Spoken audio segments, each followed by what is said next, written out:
بسم الله الرحمن الرحيم.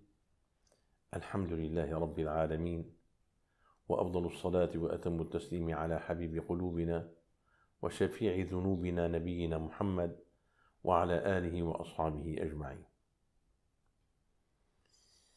يقول سيدنا رسول الله صلى الله عليه وآله وصحبه وسلم: من دعا إلى هدى كان له من الأجر مثل أجور من اتبعه لا ينقص ذلك من آثامهم شيء، ومن دعا إلى ضلالة كان عليه من الإثم مثل آثام من اتبعه لا ينقص ذلك من آثامهم شيء.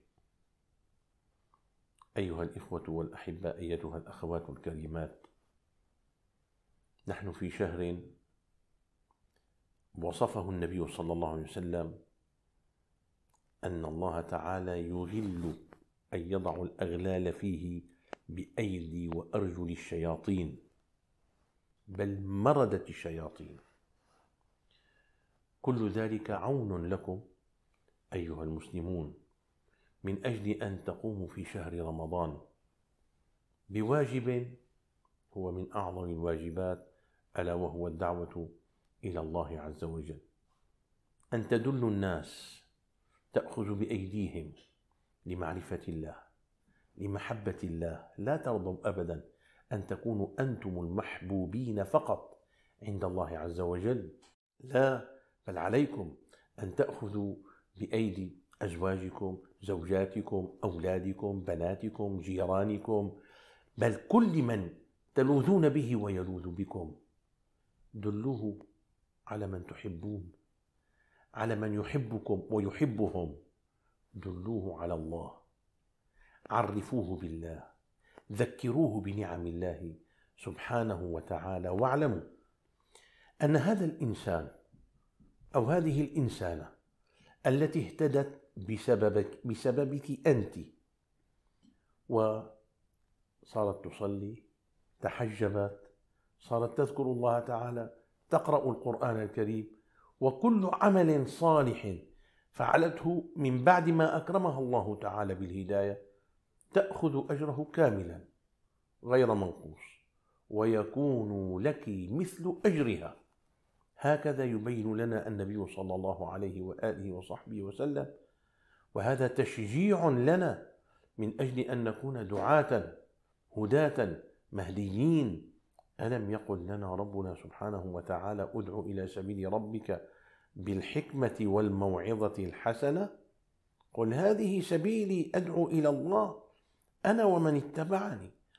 إذن لنكن، إذا كنا محبين حقيقيين لله تعالى، وإذا كنا محبين حقيقيين لسيدنا رسول الله صلى الله عليه وآله وصحبه وسلم، فينبغي أن نرشد الناس ونأخذ بأيديهم لمعرفة الله عز وجل ولمعرفة الحبيب المصطفى صلوات الله وسلامه عليه وعلى آله وأصحابه أجمعين.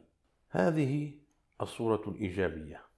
بالمقابل صورة سلبية أيضا، صورة معاكسة تماما. إذا أذنب فلان ذنبا بسببي، أو أنا دللته إليه وقلت له افعل ذلك، يفعله، فسيأخذ الإثم بالكامل. أليس له عقل؟ بلى، فسيؤاخذ على ذنبه، ويكون علي مثل ذنبه، مثل إثمه تماما، من دون أن ينقص من إثمه شيء. هكذا علمنا النبي صلى الله عليه وآله وصحبه وسلم.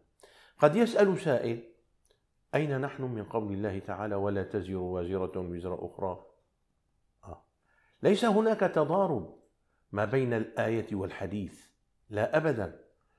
ولا تزر وازرة وزر أخرى عندما يأتي إنسان فيقول لفلان: يا أخي افعل كذا، حطها برقبتي، اشرب الخمر كذا، وضعها في عنقي، نقول له: لا يمكن أن تحمل عنه يوم القيامة مثقال ذرة من الإثم، فهو يحمل إثمه كاملا وأنت تحمل مثل إثمه تماما.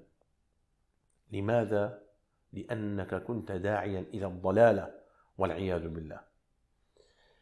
صورتان متناقضتان إنما بينهما لنا النبي المصطفى عليه الصلاة والسلام من أجل أن تختار لنفسك أيها الأخ المسلم، من أجل أن تختار لنفسك أيتها الأخت المسلمة. فإما أن نسير في طريق الهداية ونأخذ بأيدي الناس، ننقذ الناس، نسعفهم، نرشدهم على حضرة الله تبارك وتعالى، ونحاول أن نبعدهم عن جادة الضلال والانحراف. وما أكثره اليوم، وما أكثر المسلمين الذين ما إن يطلق مدفع العيد، غدا العيد، انتهى رمضان عندهم، انتهت عندهم العبادات، انتهى عندهم مراقبة الله تعالى، انتهى عندهم كل شيء، وعادوا إلى ما كانوا عليه. أقول يا ترى أتريد أخي المسلم أن تعرف إذا ما كنت مقبولا في شهر رمضان أم لا؟ انظر، إذا استقمت بعد شهر رمضان على ما كنت عليه في شهر رمضان فأنت كنت من أهل القبول، وإذا عدت إلى ما كنت عليه كما يقولون عادت حليمة إلى عادتها القديمة، إذا عدت لما كنت عليه دل ذلك على أنك لم تكن مقبولا في شهر رمضان. يا أيها الإخوة والأخوات، لا تنسوا أن شهر رمضان موسم ينبغي أن نستغله بأجزاء الثانية بدلالة الخلق وهدايتهم وإرشادهم وتعريفهم بالله عز وجل. واعلموا أن الدعوة إلى الله شرف دونه كل شرف. يكفي أن يأتي أحدنا يوم القيامة كما جاء في الحديث عن النبي صلى الله عليه وسلم: يأتي النبي ومعه رجل، ويأتي النبي ومعه رجلان، أي لم يؤمن به إلا رجل أو رجلان، ويأتي الرجل من أمتي ومعه مثل ربيعة ومضر، سواء كان رجلا داعيا إلى الله أو امرأة داعية إلى الله. كل من اهتدى بهديك وكل من اهتدى بهدايتك أنت سيكون أو ستكون معك يوم القيامة. فانظروا ما أنتم مدخرون ليوم لا ينفع فيه مال ولا بنون أيضا ولا جاه ولا سلطان إلا من أتى الله بقلب سليم. اللهم اجعلنا منهم ومن أئمتهم يا كريم. تقبل منا واقبلنا وعافنا واعف عنا واختم بالصالحات أعمالنا. وصل اللهم وسلم وبارك وشرف وعظم وكرم على حبيب قلوبنا نبينا محمد وعلى آله وصحبه، والحمد لله رب العالمين. والسلام عليكم ورحمة الله تعالى وبركاته.